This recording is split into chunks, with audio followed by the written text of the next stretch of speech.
આપણી તુવેર છે આપણી ભાઈ, જોઈ લ્યો.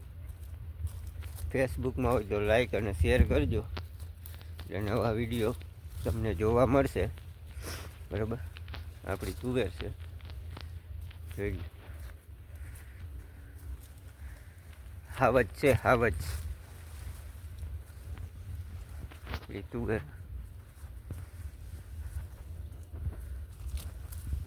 ફેસબુકમાં હોય તો લાઈક અને શેર કરજો, એટલે નવા વિડીયો તમને જોવા મળશે. 2000 સબસ્ક્રાઈબ થાય એટલે આપણે 2000 કરી દેજો મારા ભાઈઓ. તુવેર